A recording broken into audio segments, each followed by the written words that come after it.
kushteve të sigurisë të shpejtësisë së trenave përgjatë linjës së kurorëdore, ndërtimin e një infrastrukture kurorëdore ndërvepruese të lidhur me vendet fqinje dhe rajonin më gjerë që plotëson kërkesat e sistemit evropian të menaxhimit të trafikut kurorëdor, zhvillimin e një transporti të qëndrueshëm multimodal dhe intermodal në Shqipëri, në rajon dhe më gjerë në përputhje me politikat e zhvillimit të transportit të shtetit shqiptar.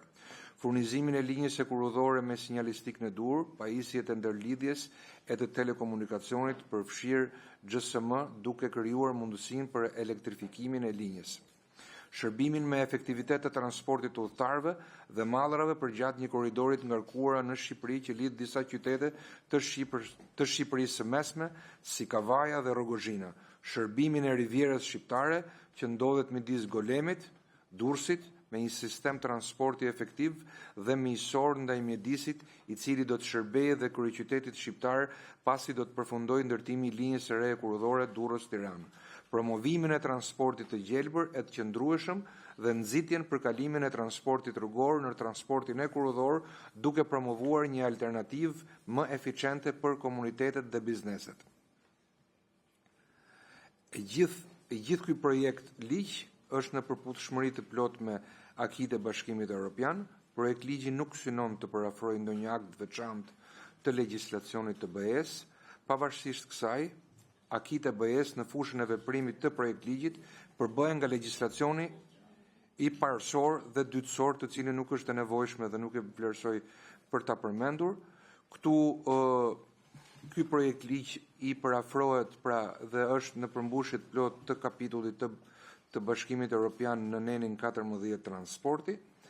Plani kombëtar për integrimin evropian 2024-2026, projekt ligji për ratifikimin e marrëveshjes së grantit ndërmjet Republikës Shqipërisë dhe Bankës Evropiane për Investime për projektin infrastruktura kurorëdore korridorit 8 faza e parë Shqipëri nuk është i parashikuar në planin kombëtar për integrimin evropian.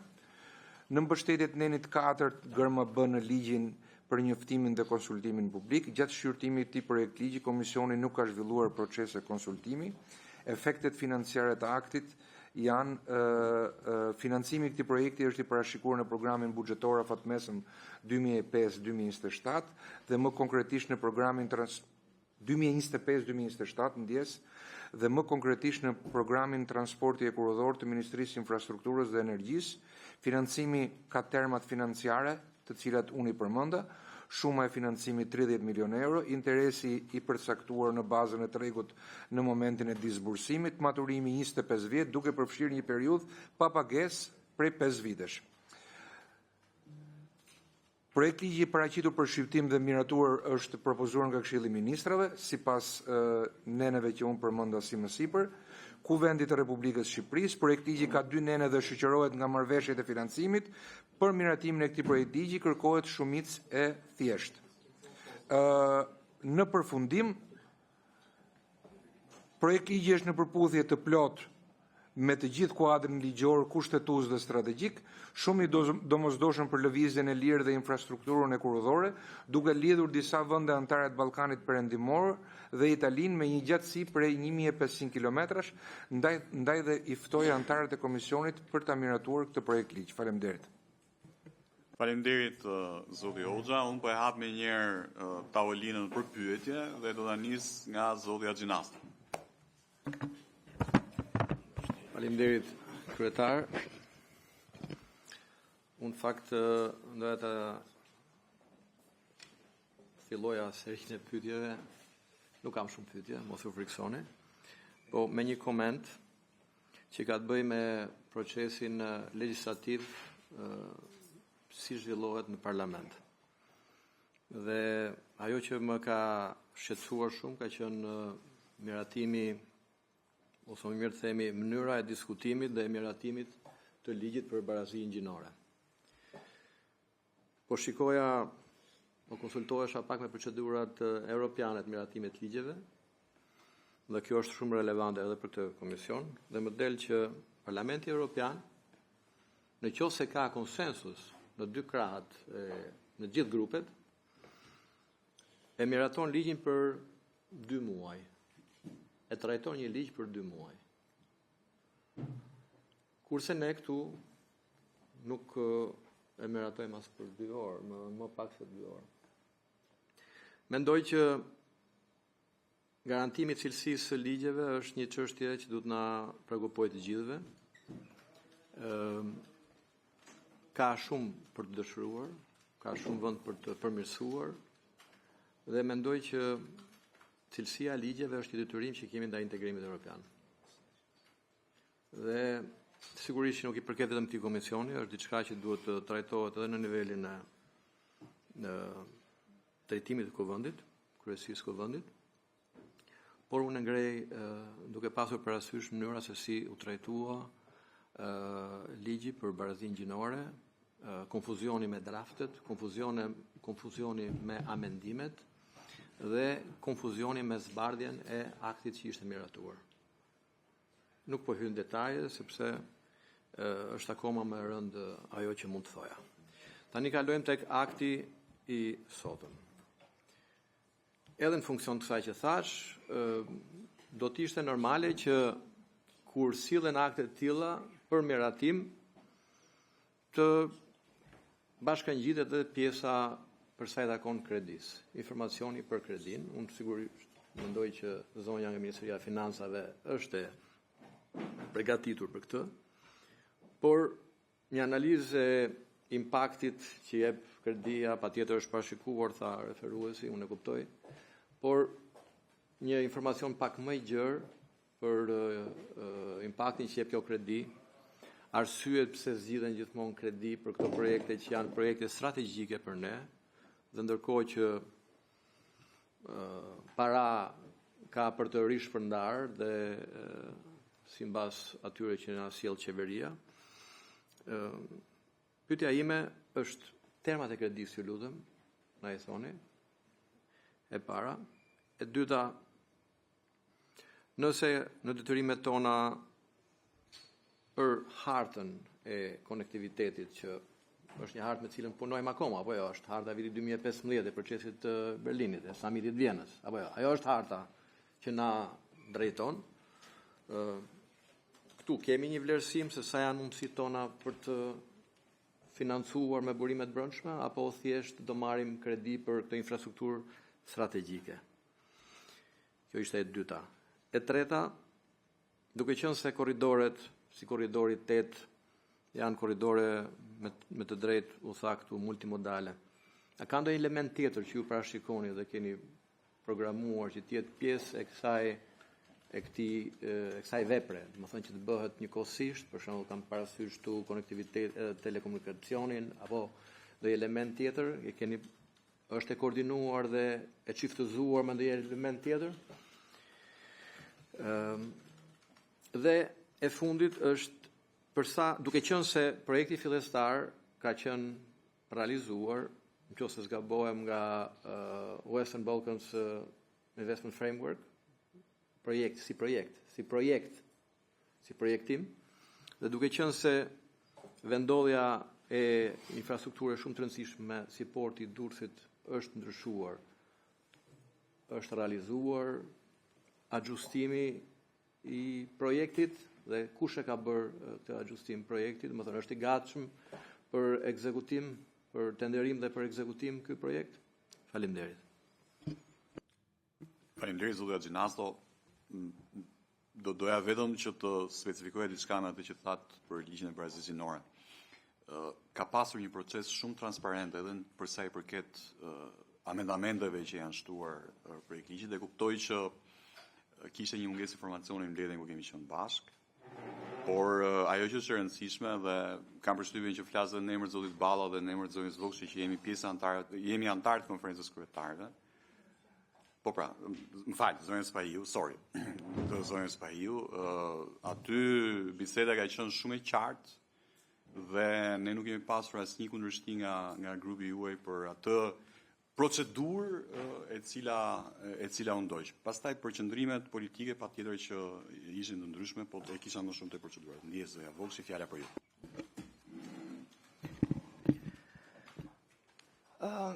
Faleminderit kryetar.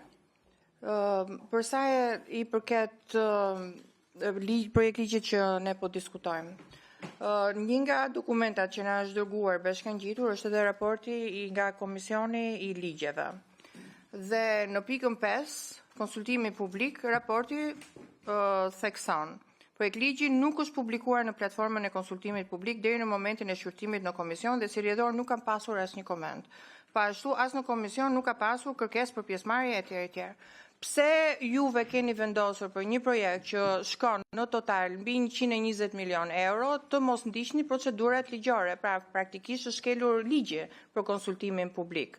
Juve mendoni që 120 milion euro nuk janë në interes të publikut, të qytetarëve, nuk janë në interes të palëve të interesit që mund të ftohen për të dhënë komente? Pyetja është raporti i Komisionit të Ligjeve. Vetëm po i referohem një komisioni që të paktën pjesën ligjore e ndjek me shumë interes. Pjesa tjetër, ku është kontrata? Pse nuk i bashkangjitet kontrata? Si neve mundet që të diskutojmë në ajër, pa ditur se kush janë termat e kontratës? Kush do jenë efektet, kostot, efektet jo vetëm nga ana e kostove, të cilat neve nuk i dim.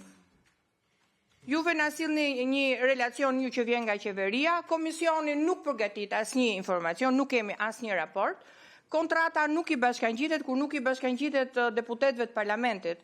Tani, dhe nuk bëhet transparente as për publikun, atëherë çfarë po diskutojmë na? Sepse neve nuk dim kush do jenë kostot reale deri në fund të kësaj marrëveshje.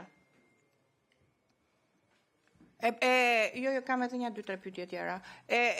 Përsëris edhe pyetjen e zotit Axhinasto, pra kush janë termat e kredis në fund të ditës? Kush janë rreziqet fiskale apo ligjore që mund të përmbajë kjo për shtetin? A keni juve një analizë kosto përfitim? Dhe pse nuk e kemi këtë? Pse nuk na është dërguar? Unë gjykoj që për të pasur një diskutim serioz mbi një projekt ligj duhet që të jenë të gjitha materialet e nevojshme. Sepse duke pasur parasysh koston, neve gjithmonë përfundojmë që të kemi kosto shumë të larta, por përfitimet mund të kemi ose zero ose përfitimet janë shumë herë më të vogla dhe po marr parasysh edhe projektet e tjera.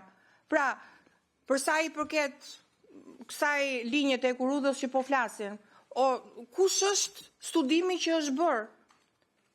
Sa qytetar do e përdorin në muaj, në vit? Sa do jenë fitimet? Sa mallra ju keni menduar, sepse me sa unë lexova në orët e vona të natës, me sa lexova do përdoret edhe për mallra edhe për qytetar. Pra, në fund sa mendohet që të përdoret kjo Ekurudh?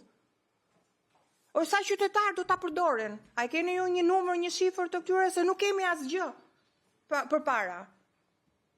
Vetëm është krejt, unë gjykoj që është mungesë serioziteti nga ana juaj dhe mungesë serioziteti në përgjithësi për diskutimin e një projekt ligji që i kushton buxheti 30 milion dhe kredi, që neve termat nuk i dim. A ka një kosto për të mirëmbajtje, sepse ja i morëm këto 30 milionshin, bashkuar me 30 milionshin tjetër kredi, bashkuar me mbi 60 milionshin e grantit, 120 milion. Po, kjo Ekurudh do të mirëmbahet. Pra, a i keni juve kostot e mirëmbajtjes? Sa shkojnë këto? A i ka kjo qeveri mundësit? A i ka kapacitetet dhe mundësit? Sepse nuk kemi asgjë për këtë. Nuk ka asnjë raport në lidhje me kostot e mirëmbajtjes. Dhe pra, në fund të ditës, sa është efikase? Sa është efikas ky, sepse nuk po flasim për Tiranë Durrës, po flasim për Durrës Rrogozhin.